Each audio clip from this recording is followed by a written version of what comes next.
Hello, hi, welcome to PMO Learning's PMO Training Q&A. We're here for the next hour or so, and essentially what we're going to be doing over this time is talking about some of the questions that we've been getting about different types of PMO training and different aspects of people's careers and all this kind of good stuff. So essentially, just before we get into that, it's just a little bit of webinar etiquette, but if you've got any questions yourself, you can use the chat facility and we'll pick up those questions. But essentially what we've already done is pulled together some of the questions that we've had ever since PMO Learning started. We've been out and about talking to people, things like Project Challenge, Project obviously PMO Flash Mob, and through various emails and things that we get. And we thought what might be a good idea is to share some of the questions that people like yourself, your peers in PMO, have been asking. So yeah, that's why we're here today. And like I said, you can put your questions to us, but if you're watching this on a recorded session afterwards, you can always put a question to us as well by going along to our website, which is pmolearning.co.uk. So before we get started, I'm Lindsay. And I'm Eileen. And yeah, essentially we're going to start taking you through the questions. So Eileen, first question. Are we going to do a bit of introductions first? Yeah, I think that's probably a good idea. So for those of you who have not met us in person or come across us at Flash Mob or a training event or kind of through recruitment, then my name's Eileen, as we said, and I have been a PMO practitioner for more years probably than I care to remember. For the last 12 or so years, I've been doing it from the other side of the fence in terms of doing training and consultancy and been helping organisations develop their own capability in-house, and have been involved in organising conferences and training sessions for PMOs for as long as I can remember, and essentially where Lindsay and I met several years ago. Yes, we I think we bumped into several years. Sounds I think it's probably more like 15, 16 years ago. But yeah, essentially we met at a PMO conference and that we'd organised. But we organised, yes. And so yeah, but basically my background was I used to be a PMO practitioner way back, and essentially had the opportunity to start my own business, and that's when I got into the recruitment side. And because of the background I had in PMO, obviously PMO recruitment, was still a big part of that, and essentially have been doing that for many years. So I've seen many changes, and no doubt you have. But you've always been involved in the conferences, so things like the Flash Mob and the conference you initiated. Yeah. So that's always been there as a kind of a going alongside the recruitment work. You've never lost touch with PMO. Oh no, not at all. And I think yeah. So even though I don't get my hands dirty anymore, leave that up to you lot out there. Yeah, I am totally interested in the subject, and it has changed a lot. And I think we'll probably pick up on some of those things as to why we're here now, really. Which is really essentially the first question, which people ask us in terms of, well, actually, why did you bother set up PMO Learning in the first place, and kind of why now?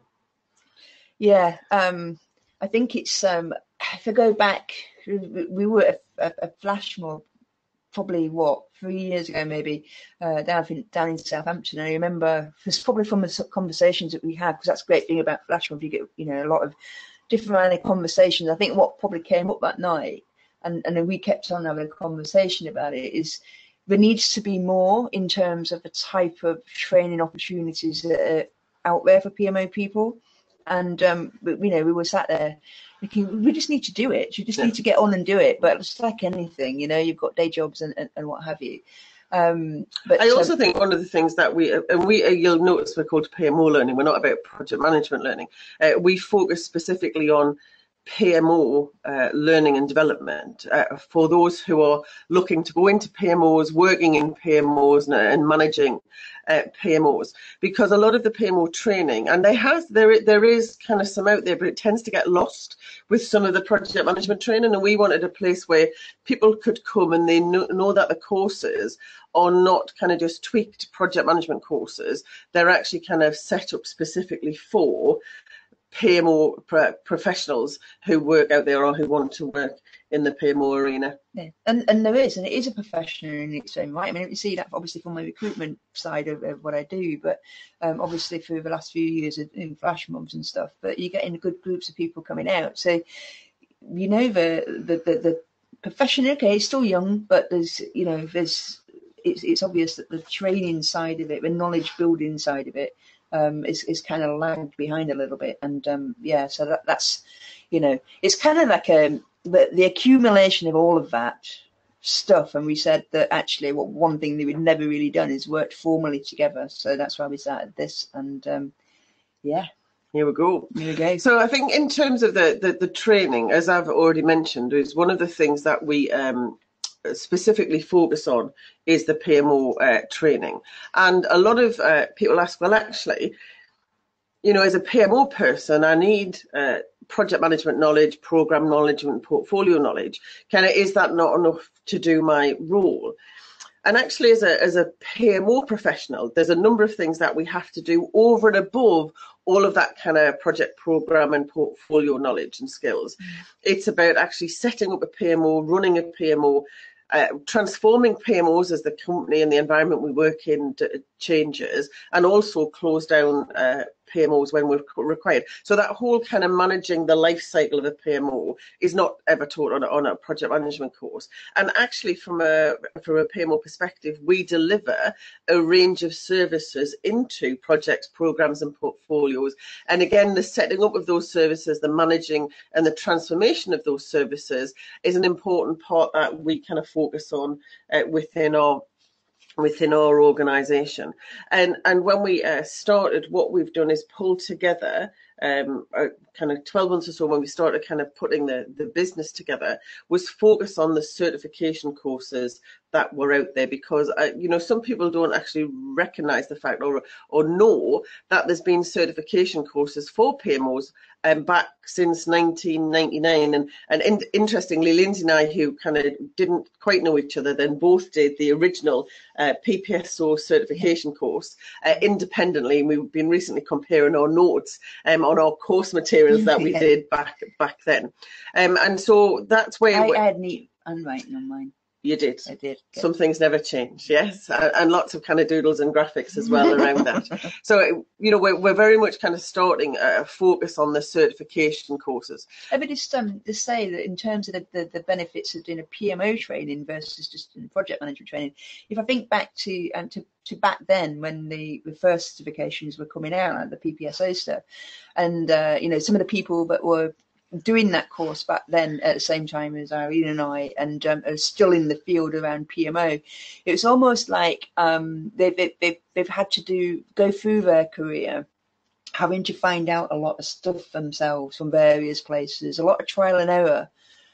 You could even say that potentially their career, who knows? I mean, it's a difficult one, but it could have accelerated. Could have been if a lot more of this knowledge around PMOs had been there. So I think it's almost like now there's been a lot of stuff being brought together in various different certifications, and that can only be a good thing, because it's not the Wild West anymore as it was. There's lots of established good practice, and we all know it needs to be tailored for the context and tailored for our own organisation, but there is an awful lot of kind of good practice out there that we can kind of learn from and adapt for our own organisations.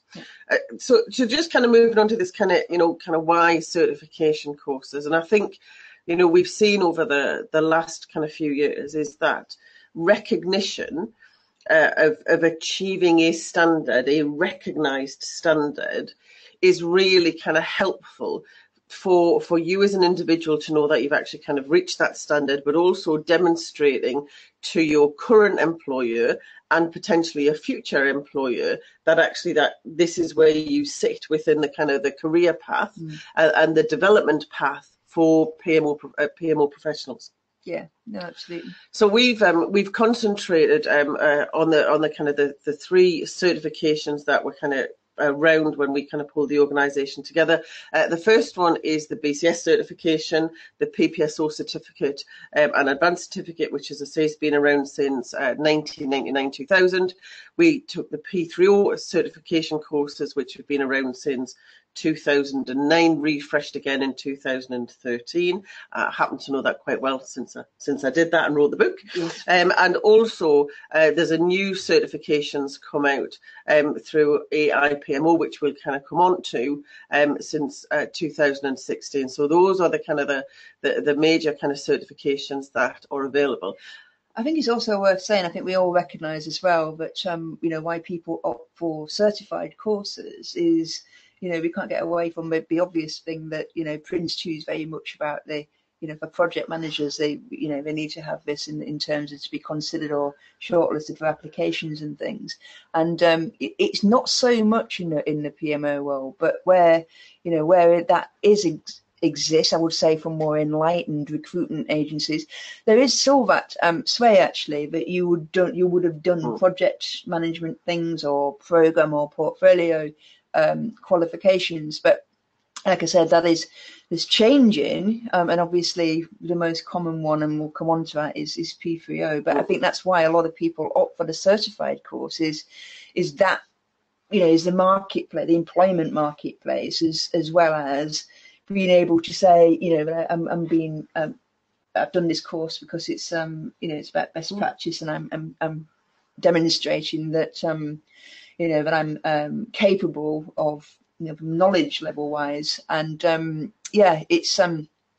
it's interesting just how much it differs from the project management space for the PMO.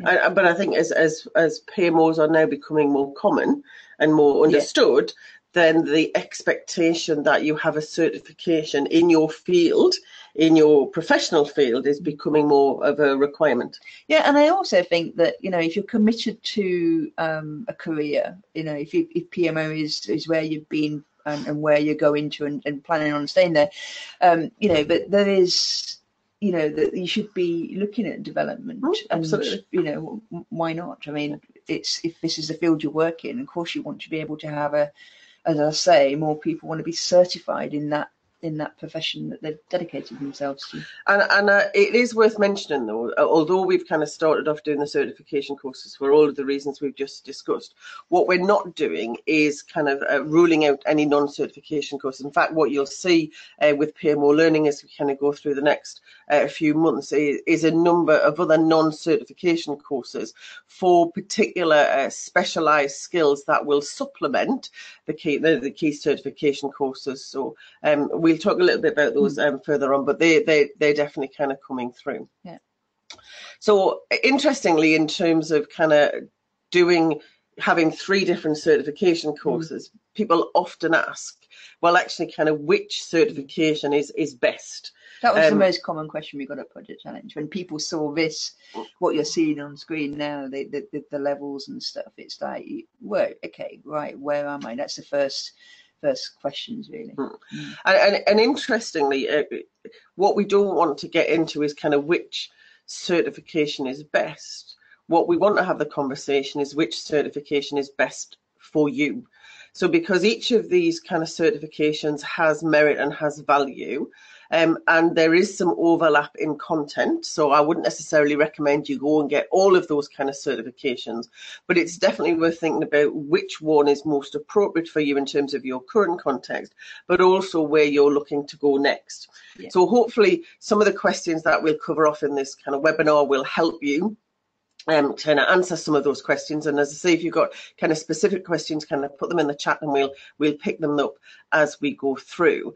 I think before we kind of go through the certifications, it's probably worth just mentioning the different levels that we've got on the left-hand side, because we didn't put any words against them, but they effectively do demonstrate an upward trajectory in terms of a PMO career. Yeah, no, absolutely. And I think it was one of the obvious things for me. I mean, Eileen's the one that she's training her thing, and for me, when I'm thinking about the levels, it's I automatically think of like PMO roles, just so I can get my head around it. So essentially, level 1 is your kind of project administrator, somebody fairly new to the field, right up to like a project coordinator type person. Level 2 is more of your experienced PMO analyst.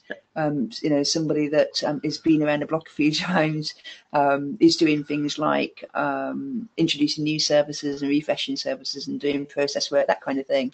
Level 3 is your PMO manager, who is managing maybe one or two PMOs, and again is somebody that you could have been doing that for many years, but it's very much managing smaller, or let's say less complex type PMOs.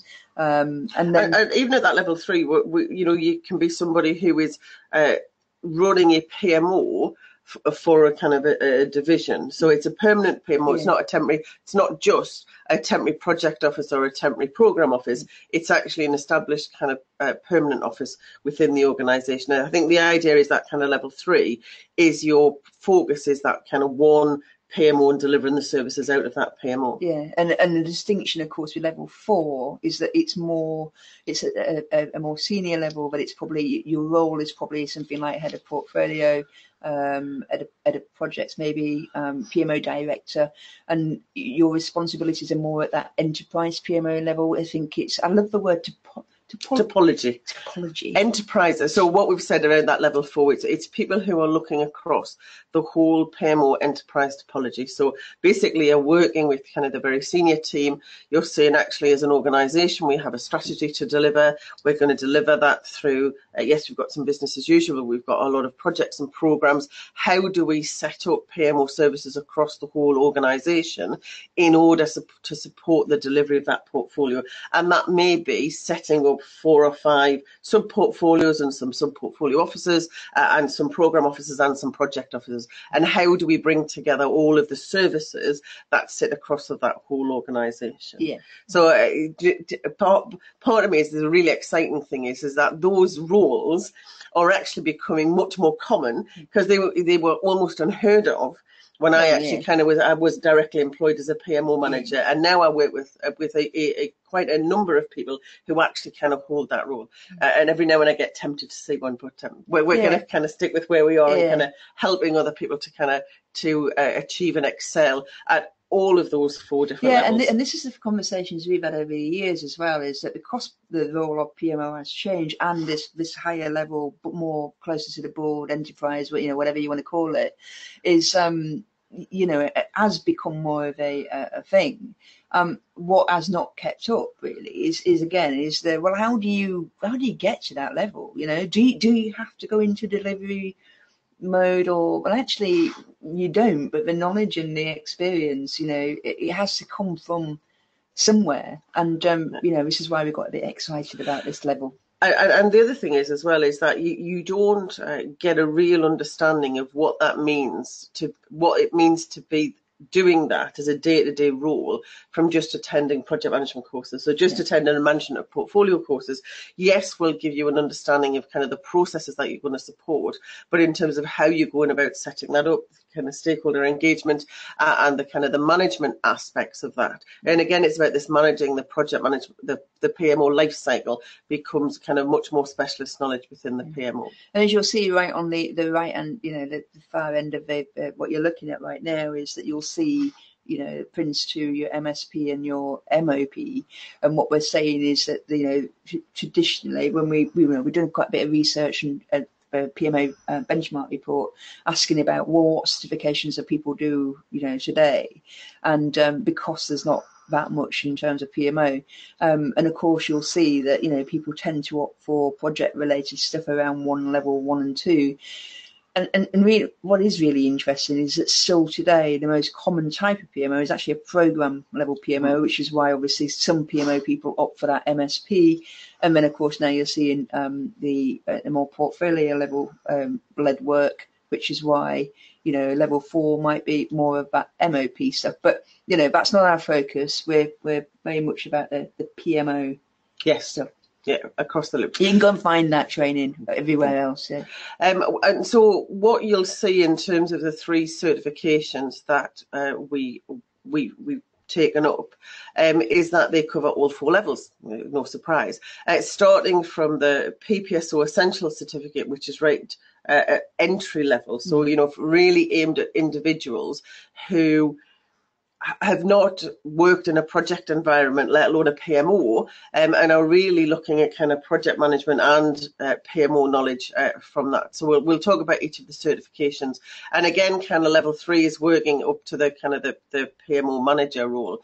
P3O, as we've talked about, is the most kind of the most common at the moment, and really the P3O foundation really starts kicking off when you've got a bit of project knowledge.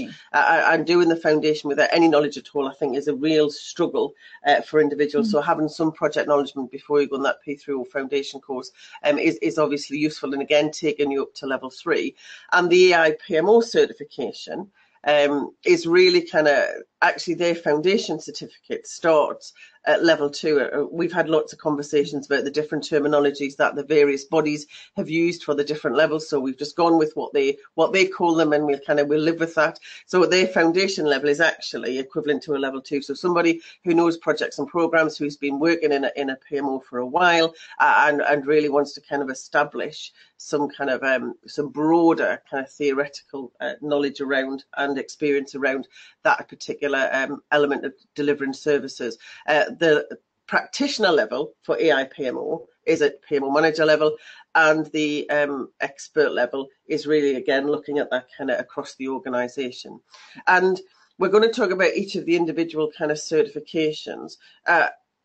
We've just talked about the benefit of certified training as having an established understanding of a standard, and EIPMO is certainly becoming more prevalent now, and hopefully will become a recognised standard. But we'll talk about some of the benefits of that as we talk about that certification. I was just saying, what dawned on me a while back is that if you look at the when these certifications have come in, so we're talking like back 2002 for the BCS stuff, and then you've got that kind of like 2009, 13, and then now we're on to 18. It's like, well, what's going to happen in 2024, 25? We need a wider picture for when the next one might come in. It seems to be a cycle of like of that kind of like 8 or 9 years. Which is We'll see what happens next. So let's just kind of have a go through these, and we, rather than kind of just talk about the certification, we really wanted to go back to the questions that we've been asked from individuals. So the first one is really about kind of the BCS certification and what's it about and who's it aimed at. And I think the interesting bit from the BCS certification is it's actually the owner of that sits within the British Computing Society, the Chartered Institute for IT. And it said, hold on a minute, is it an IT course? Well, actually, it's not an IT course, but it stems from the fact that certainly back in 1999-2000, the majority of PMOs outside the construction industry were actually in IT. And therefore, as the BCS and as the IT will develop sets of qualifications, because the BCS also do a project management qualification, they recognise the importance of having qualifications for a PMO. So it was interesting in terms of kind of, they were actually trailblazers.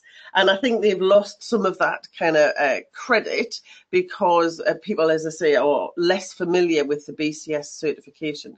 And certainly the Essential Certificate is a really good certification and the most appropriate if you're coming into PMO without any project management knowledge as well. So you could do a PMO course and a project management course. This is a 4-day course that allows you to do elements of both that will take you into and kind of set you up for going in and doing an entry-level role within a PMO. Yeah, I mean, I was talking to quite a few PMO managers that dropped by the stand. I remember with the project managers is where this question's come from, because a lot of people weren't familiar with it. And for them, they, if you've got a team of PMO people, and where you inherit somebody from another part of the business, that's got good maybe administrative skills and showing an aptitude for this kind of stuff. That it's a good course for them to consider for their, for these people that are very new to the PMO. And it's interesting when you talk to them about, well, actually, what is that course about? And it's perfect because it's just enough project management knowledge, but in the context of their role when they go back. So, for example, if you're going to look at risk management as being obviously a big part about project management, you learn just enough. And then it's about, and then, when you're back in your role, it gets into the well, what you're doing with a risk log and all of that kind of stuff. So, it was a brilliant course back then. It was the only perfect. PMO well, I know course. it really was the only PMO course that was around at the time. But if you think about it today, if you're getting people that are new, and I'm seriously thinking, in terms of things like graduates. Absolutely. Even, now with like the apprentice things, you're getting people coming in at that level, and it still stands the test of time. Absolutely, it does, and we've gone back and reviewed that. Just a quick word on the Advanced Practitioner Certificate. If you need to remember now, back to the picture, is that's sitting at level 3, because that's around setting up the business case for the PMO and for a PMO charter, and setting up the services. So it kind of takes it to the next level. So the essentials around these are all of the services, and this is how it links to the supporting project and program management. And the advanced certificate is about and how do we then kind of decide on what that is by setting those services up. And if the majority of people who attend that advanced practitioner certificate or people in IT who've actually done the essential certificate. It's certainly less prevalent now than it used to be, but it still has value as a course. And the other thing as well is, if you want to have a look at the modules for those, it's available on our website. You can go and have a look at the website, look at the certified courses, and you'll see more detail in terms of what are the modules for that training, and so you can just see what it contains. Okay. So the next one, which we've kind of said is probably the most well-known one, is the P3O course. Beautiful book, well written. And in terms of what kind of people attend the P3O course, and interestingly, in terms of the approach that's taken from the Axelos stable, so which covers off Prince 2 MSP, is that they will not spend time writing or including in the textbook things that are covered in multitude of other texts elsewhere. So what we've got in the P3O is really a really crisp and clear analysis of how do I understand what I need to do in my PMO to support the organisation. And it has lots of kind of suggested things that you could deliver, but actually the real beauty of the P3O course is it asks you, it tells you all of the questions that you need to ask to make the right decisions to set the P3O, the PMO up the way you need to do. So P3O is Portfolio Programme and Project Officers. So again, it does look at that kind of across the whole organisation, but it allows you to look at each PMO and say kind of what are we for? And it has some fantastic kind of tools and techniques that are used in that process. It also has reference to P3M3 in terms of if you've been through a kind of a P3M3 assessment, how do we kind of take the findings from that and how do we select, or how do we, what do we have to do from a PMO perspective to help develop the maturity of the organisation to move from level 1 to 2 and 2 to 3. And interestingly,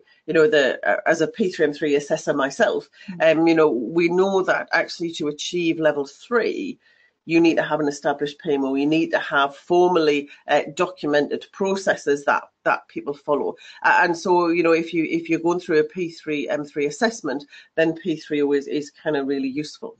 Why would I want to attend this course if I were like a coordinator or an analyst? So it's really interesting in terms of the foundation certificate, because those individuals are not expected to kind of go back from the course and set up PMOs, which is what the practitioner course is about. But what we found on the foundation course, it really helps those kind of analysts, so coordinators and analysts, understand why my PMO does this service and not that service. It understands how we why we're we do it for this particular customer, why we have these customers. It helps them understand how to integrate with the rest of the organisation in terms of delivering those services, and also the various links with other PMOs across the whole organisation. Yeah, I think I do remember when it first came out, and then you could tell just by the conversations changing. What is it? Appendix F. Appendix F, I say. It's like a magic club, you know. Like, we'll know that you work in PMO if you say Appendix F, and you're like, oh yeah. Appendix F. So it's interesting in terms of the P3O manual is that there's about probably 60% of the book is the textbook, and it's probably 70% of it is the textbook, but kind of good old 30% of that is some appendices, which are fantastic kind of reference material around the roles. It has some good role descriptions that are used in the PMO, and Appendix F that Lindsay referred to is a whole range of services that can be provided at project, program, portfolio level, and also it has all of the kind of descriptors in terms of from a P3M3 assessment as well. So it's got a whole bits of kind of useful elements that can be used in developing your PMOs. Yeah, I must admit, just from a recruitment point of view, you know, ever since P3O has been out and around and about, I still do get quite dismayed actually when you've got people that are working and operating in PMO that are not able to really articulate what P3O is about, for example. I mean, you know, if you're the recruitment process, you're asking, you know, questions about things like if it's a PMO setup role, for example.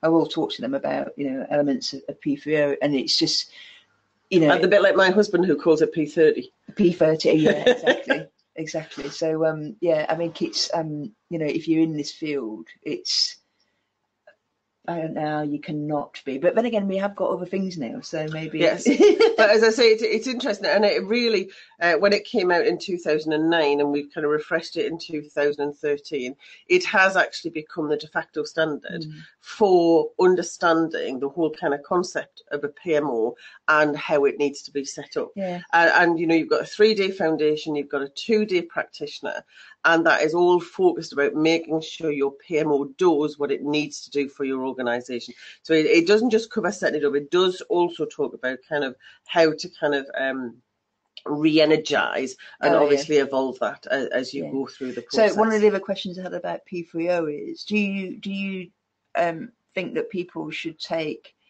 foundation, have a break, do practitioner, or because you can get the course separate like that, or you can do it all in one go? So why would you say individual ones versus the full week? Well, I think it goes back to kind of what your current role is. So if I'm a coordinator or an analyst, then I may go and do the foundation course, and then as I'm about to step up to a manager's role, I would then go and do the practitioner certificate. If I'm currently a PMO manager, or I'm about to go into a PMO manager's role and I don't have the foundation certificate, I have to have the foundation before I can do the practitioner certificate. So in that way, you would attend for a full kind of 5-day course rather than kind of just do a 3 and then a +2. Okay.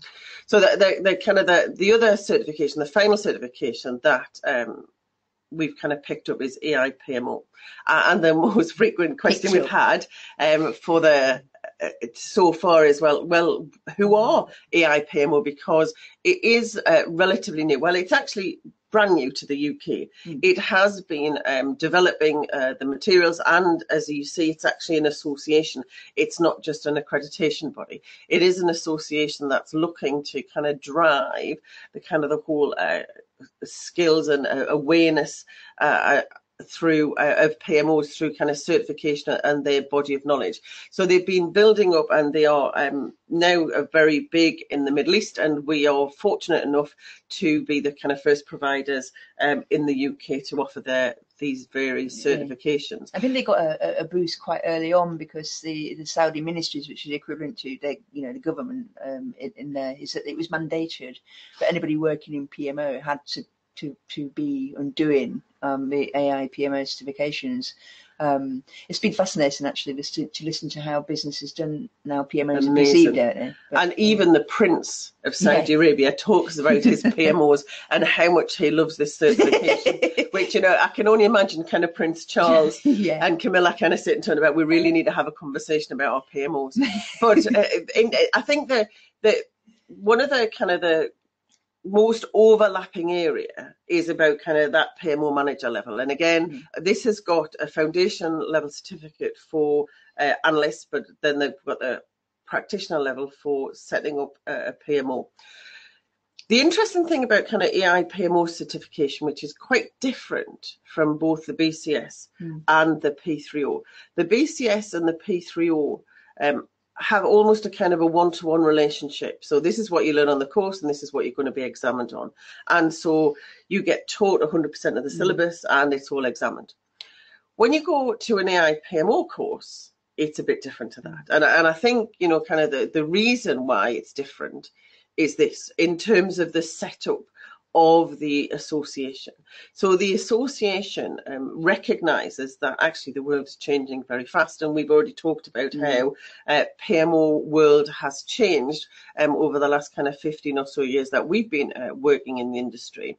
They recognise that it's continuing to change, and so what they do is they have some kind of core text, and they've got some kind of core materials that you will learn around the project management life cycle and setting up the services. The interesting bit and the bit that I love about the EIPMO courses is the fact that what you also cover on those courses at all three levels is some of the kind of the more current thinking that's happening in the research. Now, much as kind of we may not be aware of it, there are individuals who are doing PhD research and master's research on various aspects and continuing to develop the thinking around PMOs. Obviously, as we've talked about, there is now many more PMOs, not just in the UK, but around the world. And that practice is being kind of pulled together. So the Academic Council kind of make a way, not only kind of drive some of that research, but kind of feed that into AIPMO. But we've also got a council of practitioners who are also bringing that in. So one of the kind of the really fascinating things about an AIPMO course is actually those kind of broader discussions that really challenge our thinking and recognizing that whatever we kind of learn in terms of whatever standard will have to change and develop.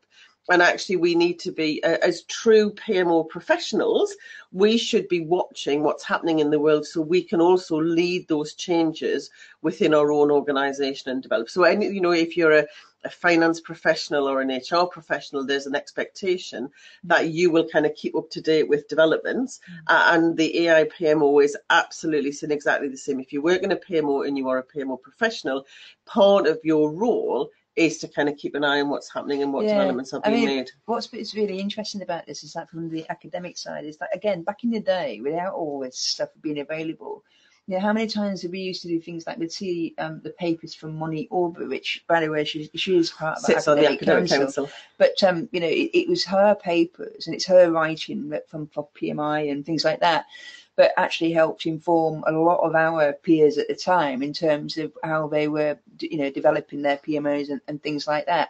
So in lots of ways, this is kind of like the next iteration that what's happened is that this association's been formed because, and it can only change more because you think about how much, you know, research gets done around management, full stop. Yeah. And we see how much, you know, PMOs are changing and have changed. And especially, you know, they get into this quite high level portfolio management, strategy, execution, all these kind of things. And you think, well, of course there's going to be research being done. But I think it's not just that as well. It's also through the practitioner council. It's exactly as you said, is that, you know, because now we can kind of take that learning and we can take it early and put that into the courses and they're just really exciting. And the buzz on the AIPMO courses is amazing in terms of people having those kind of wider discussions than we perhaps on some of the more kind of one-to-one syllabus learning courses that we have in kind of P3O and the BCS. And as we've mentioned, in terms of the kind of the certification, there is 3 levels. At the foundation level, really based at coordinators and analysts, and probably more the analysts than the coordinators, kind of, because you do need to have some. So perhaps a coordinator who's ready to move up to the analyst role. There's that bit, but I also think it's, you know, an analyst that's been working in the job for a while it's more about the excellence of the services that you're providing. Yeah. So it's that extra, going that extra mile. Yes, absolutely, and it is. It's developing kind of that. It's being the best at what you do. Yeah. And so the foundation course is really focused on those who are delivering PMO services. So they'll talk about through the course about actually kind of developing services for your organisation, how we put them in place, how we pilot them, how we manage and monitor them to make sure that they're continuing to add value, and how to also kind of bring those, close those, or kind of turn them off further on down the line when they're no longer required. The practitioner level, again, is based at PMO managers, as we've already discussed. But again, it takes a kind of broader view in terms of looking across the link back to kind of the strategy of the organisation and what your PMO and how that fits in, how you develop your service catalogue, and then how you actually manage your coordinators and your analysts as you go in and deliver those services, and very much talking about kind of what kind of persona that your PMO takes in terms of the kind of the delivery of those services. And then the final one, the expert course, is based at those who are looking, as we mentioned before, about the whole PMO topology across the whole organisation. And the interesting one around this kind of expert course, it really is covers off, certainly kind of the front end of that course, actually covers off a lot of strategy and management theory about understanding how the organisation can be successful, how they develop their strategy, and therefore how we need to be able to talk in a business language and not just the project and program management language, because we're working with, kind of the senior team, and they don't all talk in project and program world. So it really is about kind of bridging that gap between projects and programs and real bottom line delivery to the organisation. So the other thing about questions that we've had is that you can imagine that people see these feelings like, well, where am I? What should I be doing? Is that often what we invite people to do is, before you get to that point, if you've seen one of if you like the idea of them, you want to explore it more, what we say is that people fill out a form on a website and upload a LinkedIn profile or a CV. Because the idea is that we want to make sure that, like we've said at the top of the hour here, that it's about the best course for you. But equally with these courses, it's about getting the best course for everybody, because, like I say, a lot of it is discussions and the group exercises and things like that. You want to be able to be at the right level, really, in order to get the best out of it. So and that can only come from having a chat, really. So you can look at a CV, but it's kind of like back to my recruitment days. It's always good to have a conversation and just try and understand a little bit more about, yes, we can see what you've been doing, but what you're trying to do, where do you want to go next, and all that kind of stuff. And it's a good it's a helpful conversation to have. Absolutely. In order to be able to help you choose. Yeah. And I think kind of, which leads on to kind of the next question that we've had around the EIPMO certification. Yeah. So we've already talked about, from a P3O perspective, you have to have your foundation to do the practitioner. Yeah. From an EIPMO perspective, because it's new, what we don't expect people to do is, if you're kind of at that expert level, to say, oh no, you need to go back and do your foundation and practitioner before you can jump in at the expert level. So while it's still new, what we're doing is we're having those conversations to make sure people are at the right level. And if you're at the expert level, then actually we can go straight onto the expert level. What we're looking to do, and as the certifications get more established, then actually there will come a day when we say, actually, what we want people to do is work their way up through the certifications, because it does build on the previous knowledge.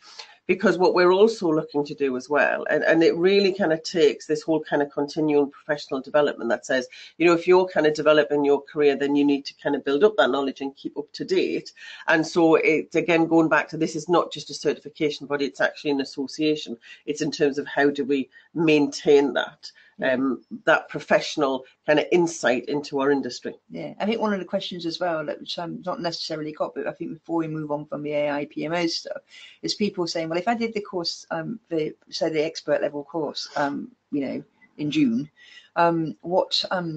if they, because of the nature of AIPMOs and new research and stuff coming through, do I miss out on the new stuff that comes out? How does that this work? year or next year? Yeah. Yes. So again, this is one of the things that as you become, when you become certified, you will have access then to the new research that is coming through, in order to kind of maintain that. And certainly, as I say, we actually did the course ourselves last year, and one of the amazing things that's happened since then is that the alumni of that course have continued to keep in touch with each other, and actually we use each other to bounce ideas off and continue to learn from each other. And as kind of the research comes through, we have some really kind of insightful conversations that continue to develop.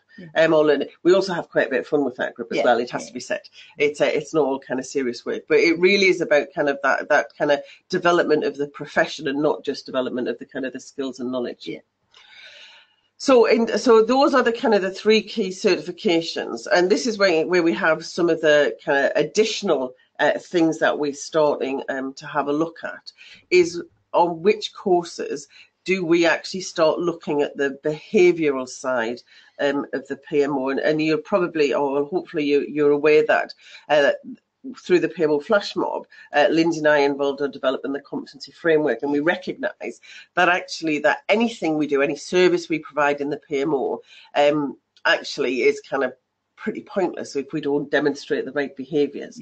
And although the certification courses cover some of those off, we will be developing additional non-certification courses where we'll be picking up some of the more behavioural aspects of the PMO, but again specifically designed for individuals who are working in a PMO. So you'll find that we'll be covering off things like facilitation skills, coaching skills, but we'll do them, and all of the exercise will be from a PMO perspective. And I think stuff like relationship building and stakeholder stuff, because one of the things, the questions they often get is this difficulty between, you know, you might be working as a PMO manager. How do you get from a PMO manager to that next high level, you know, like board level type role? And that's where the behavioural stuff really comes into it all, isn't it? So it's a case of you know, this is the stuff that you want to do, and we'll get there eventually. So, you know, we've talked a bit about the certification. We've had lots of questions about that. But actually, people then get down to kind of, well, actually, is there any point in doing it at all? Do I really need it? And I know Lindsay's already touched upon it, but perhaps you just want to talk about from your recruitment experience, Lindsay, what you've seen in terms of does it really make a difference? It absolutely does. I mean, like I said just briefly before, that, you know, it's a demonstration and a commitment to your profession. I mean, you hear that all the time from the project management associations and stuff, but this is for project managers demonstrating their commitment. And I think, again, this is about PMO people doing exactly the same. It's practice what you preach and lead by example and all that kind of stuff. So, but the other PMO principle in that. It is a PMO principle.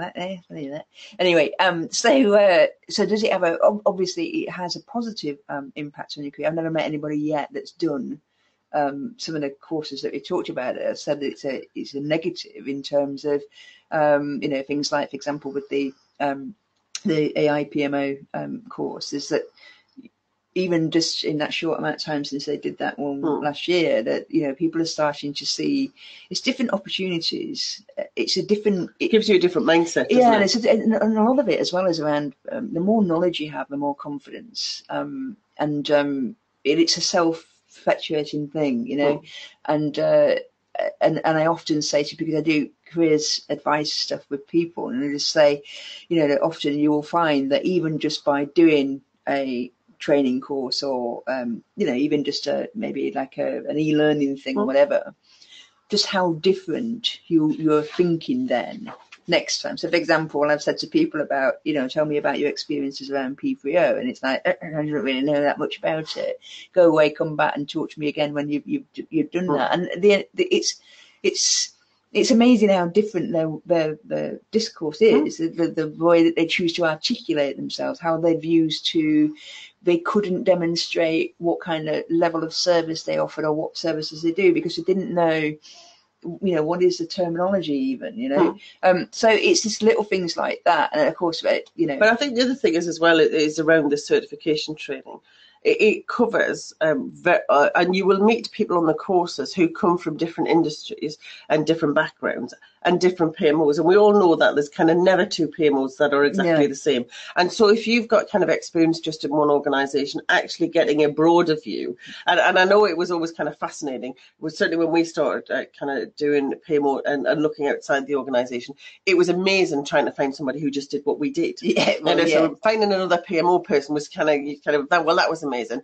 But actually what you learn is actually that other PMOs, mine is not the only way to do things. So actually that kind of broader view about other services that can be provided, other kind of levels that, in terms of kind of where it sits. So if you've been working on a project, understanding what the differences are at programme level. Yeah, I think when you find in the recruitment, when you're going for interviews and people are asking you questions, the fact that you're able to demonstrate, I've got, this is my practical, real hands-on life experiences. However, I also recognise that, best practice approaches from X are around this, or it's that kind of depth, really, I suppose, rather than it just being a one-trick pony.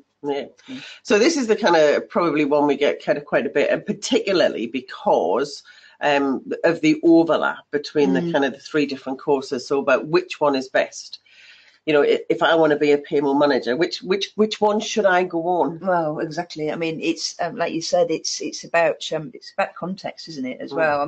Just thinking about if you're working potentially in a very very IT focused organisation, would doing the PPSO stuff, because it's from the Chartered Institute for IT, actually might swing it for you in terms of your business might be prepared to fund that because it is. A recognised thing from that industry.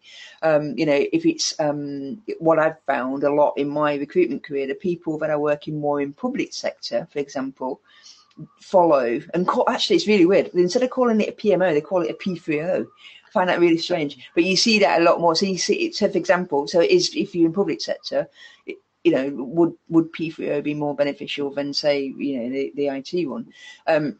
But again, this is why often. What I've found in my career is that you need to speak to people, and that's what we're here to do. And I think the P3O course, kind of going back to kind of, there's a lot of focus on making sure you're doing the right thing. So if you're going into a kind of a PMO, and I did when I got my first kind of PMO role, PMO manager role.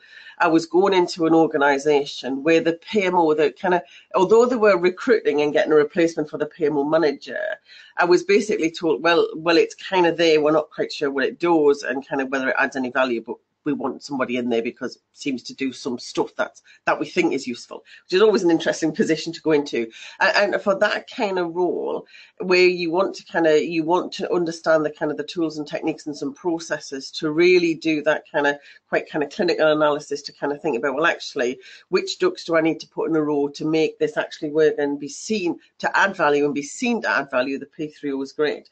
Again, we've talked about from an EIPMO perspective, from a PMO manager's perspective, that kind of practitioner course where you've perhaps kind of got a well set up PMO and it's kind of it's understood what it does, having a look at that kind of broader view about excelling in the management of that PMO, the EIPMO course may be more suitable. So again, it's not about, as we keep saying, it's not about what's the best course, it's about what's the best course for you. Yeah, no, absolutely. It's a context is really, and we know that every organisation has even for like the term PMO manager, it means so many different things. What level are you? I've seen PMO managers at like a level, level 2, because the kind of organisation. It's a very small kind of project. Yeah, and it's PMO. Very low risk type of projects that they're dealing with. But again, we've also got these titles like PMO lead. Where's that? So you can see that it's a conversation, and and it'll be an unbiased one, you know, because Yes. there's three things there, and it's a discussion to be And, had. and we want to make sure that actually you're on the right course. Yeah. Because we would hate you to kind of turn up and not enjoy and not get what you need from those courses. Really bad feedback. Yes, no, we don't. We're not into that. Yeah. So the other thing I suppose that you probably say a lot of is this kind of I'm a freelancer. And what surprised me actually over certainly the last kind of 5 to 6 years is the boom in PMO consultants and roles that are out there. I say consultants and freelancers. Yeah. It is a fascinating one, and I think this is a recognition that it's you know, that PMO has changed and has become more prominent, and also that a lot of organisations got a bit fed up of some of the big consultancies coming in, you know, putting a PMO in place, and you know, all of that. You know what I'm talking about. So actually, a lot more of them are thinking, well, you know, we can get a good contractor in to be able to do this PMO position, set it up and what have you. And that's okay. Contractor, like a PMO contractor, somebody's contracting in that space tends to be, you know, somebody like an analyst, and you get PMO managers, but it's almost like the PMO has already been established, so you're coming in to run it. There's a lot more organisations wanting people to come in and implement. So they take the results of, say, a P3 and 3 assessment and say, what do we do now then? What can we do to kind of drive project management capability by that's supported by a PMO? Yeah, and so a lot of more of the conversations with those kind of people is, I want to be a PMO consultant, as opposed to somebody that comes in and just manages something that's already been established.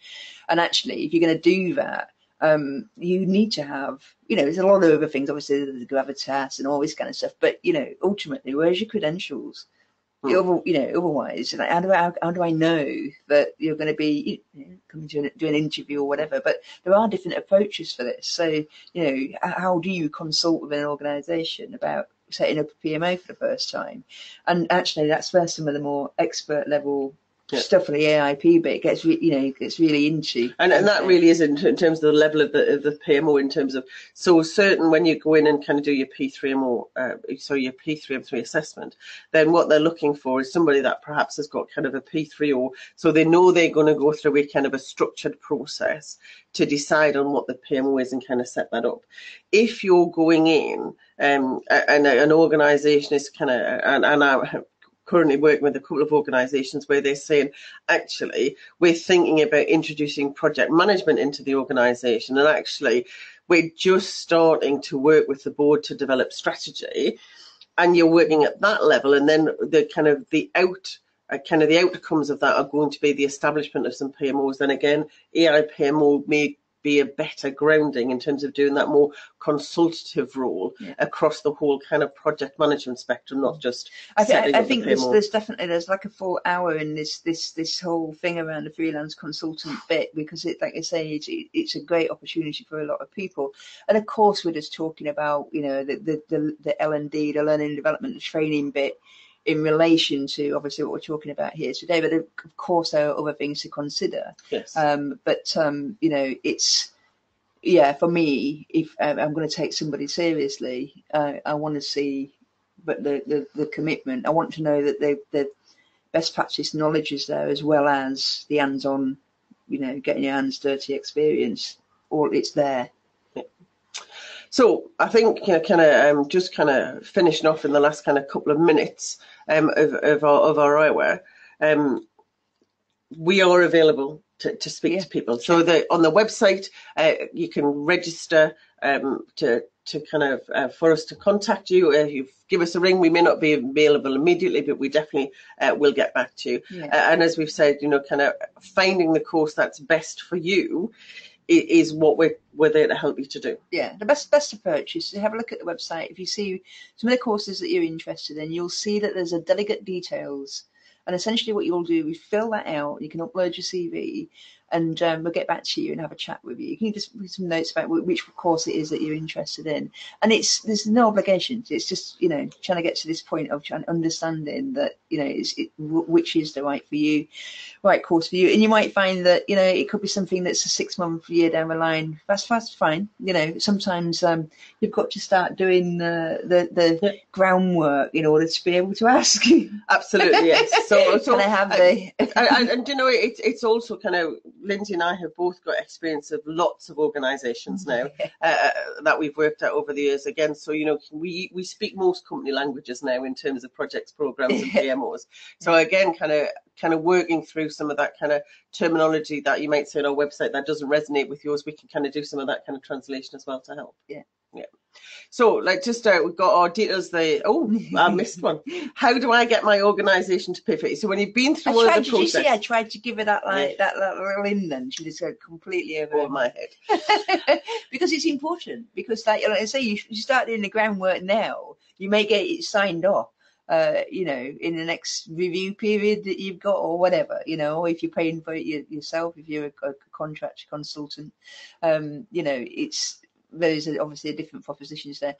We're putting together collateral on the website all the time. There is something there already to P3O Foundation. It's the benefits, the values of it, how to make that approach, things to consider when you're asking for the budget, because it's not just a training course itself, as hopefully you don't want to be sleeping on the streets. So and also just to let you know that it's early days for PMO Learning. That's where a lot of the courses we've been scheduling so far in London, because we're not crazy. We know there's a lot of people in the London area, but also one of the other things you can do, you'll see on the website under the accreditations bit, is that you can actually just register yourself for if you'd like a course in a particular area of the UK. One of the things I didn't realise is because training is not my background, PMO is, and career stuff it certainly is, but what I didn't realise is actually a lot of people in the training industry, what we do these days is get a lot of people to register for where you want a course. And the way that it works is that you then you have a waiting list really for the and then you work areas together to get so then if you get like 2-3 people that are wanting a certain course in Birmingham, for example, there's minimum numbers, and then essentially what we do is find other people to join it. So I didn't realise that's what people did. So you can see on the website that you can actually register interest for your particular region. And one of the other things I'd really love to do is a residential. Certainly the EIPMO course. They've disappeared, haven't they? I mean, why have they disappeared? I mean, it's such a great. So we did ours residential, and it was amazing. Yeah. Again, for the evening conversations. Yeah, exactly. So and that reflective time to kind of mull things over in a more relaxed atmosphere really added a whole load of value. Yeah, and I just feel sometimes that the whole training industry is just dumbing down a bit too much. Cost, we all know that business is competitive and what have you, but I still think that, especially with the AIPMO, the expert level and the practitioner level, it's very much a good idea to do residential. So if you want a residential, say Florida, or wouldn't that be lovely? It'll be in the UK. It'll be in the UK. Yeah. So essentially, we've come to the end of an hour. We've gone over, which is really bad project management. But if you want to get hold of us, the website's there. Like I said, there's a couple of ways you can get in touch with us, just general inquiry through the contacts. Or if you're really thinking about a certain course, you go to that course page and you can get in touch with us with the delegate details. There's our email addresses. You can get in touch with us directly there. Or you can pop into a flash mob and say, is it a flash mob? We'd love to see you there. Yeah, so have a look at PMO Flash Mob, because that's the sister company, and more informal, fun learning with a glass of wine or something in your hand. Indeed. Yeah. Brilliant. Okay. Excellent. Bye. Thanks.